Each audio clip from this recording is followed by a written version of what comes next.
Selecting the perfect guest for your podcast is more than just an interesting conversation. It is a strategic decision that can significantly affect your podcast growth and appeal to your target audience. So first things first, where can you find, you know, these guests? Well, you can start off with, people in your network, in your business network, and if you're still working in your professional network, friends, families. Those are the low hanging fruit options you can go for that you can easily grab people and interview, right?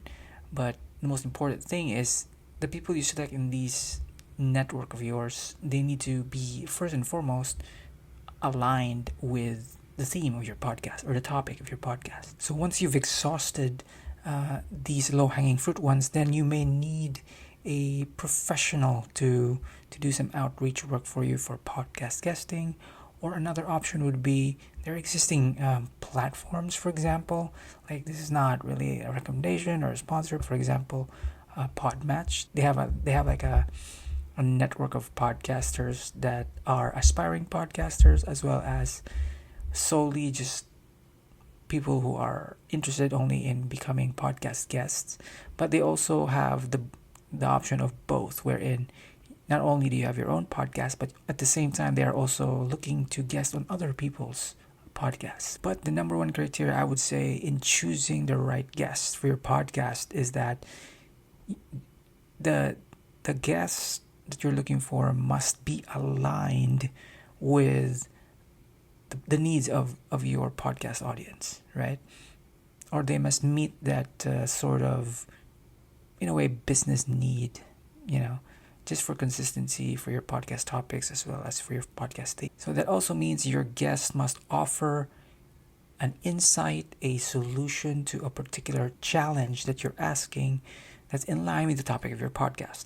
These could include sharing their experience sharing, or if they are already a thought leader, they can share not only their experience, but they can cite examples, solutions, and actionable steps to the problems that you raise, the problems that is going on in your particular industry, and in effect, what they share becomes invaluable to your audience. The second option would be your ideal guests must be, people with authority or experts in their field. They must have a track record of success and a wealth of knowledge to share. Now, this doesn't have, or they don't have to be well-known names, because I believe there are a lot of hidden gems, hidden wisdom and knowledge from people that are not yet featured in podcasts or interviewed. Because as a watcher, listener of podcasts myself, it's always fascinating. Let's say when for example, like Joe Rogan, you're listening to him and he brings in an expert you've never heard of, but they have the credentials and all of that, and then you listen to what they have to say and you're like, whoa, blows your mind. Or it can be something that's paradigm shifting, right? That shakes the very foundation of your beliefs, for example.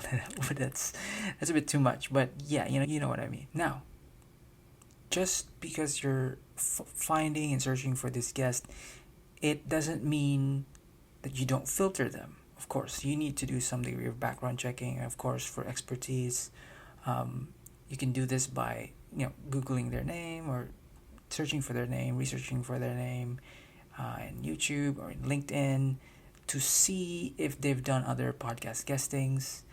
And you can actually listen to what they have to say, because this is important. Although it's like this low-key, you don't really think about it, but it's very important to listen to a potential guest, how they speak, how they communicate. So how they communicate would involve not just their manner of speaking or the way they speak in words, but also in action, right? And basically, it's like you're doing a vibe check, right? You're trying to figure out if this particular guest that's a match to the audience needs, to your podcast theme or topic, and they have the credibility, they have the expertise.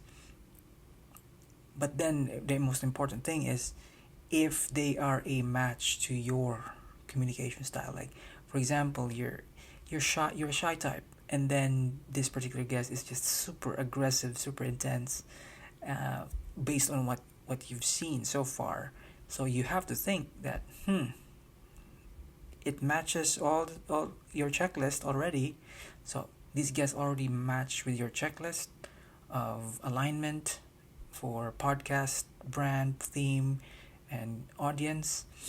But then you don't necessarily vibe with this type of person or with this type of personality. It doesn't have to be. It doesn't mean that they're bad. They're bad guests, but it's just that they don't match, your style of communication, right? So personality match, I think, is important as well if they can complement you, because once again, you're in control of your brand. Like, you're in control of who you bring in to your space, who you bring into your audience, right? So you can actually filter them. You don't have to accept, or to people whom you've done some outreach to. It doesn't mean you have to immediately accept just because they said yes. Like, take a step further of due diligence, and do some further vibe checking.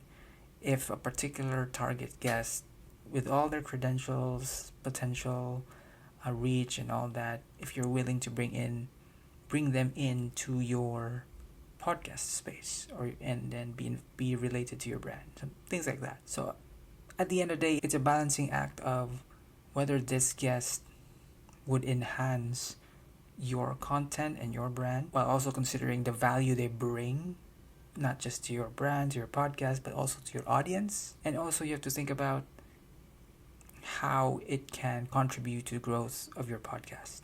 So it's a balancing act. At the end of the day, it's your choice, and the answer is in your hands, whether if you want a guest that can practically take over your podcast, or if you just want to expand your reach, then go for it, right? There's nothing wrong with that. It's up to you, and if you think you made a mistake, you don't have to publish it. There you go. So by focusing on these things that I mentioned, so aligning the expertise of the potential guest, aligning the needs of your audience, of your podcast, and then aligning with yourself, the host, whether this guest would match your communication style and your vibe. This would, in effect, contribute to not only the growth, but also potential entertainment and educational value that you provide to your audience and to your podcast. So if you found value in this podcast, please consider subscribing and check out my other videos in this channel. See you next time.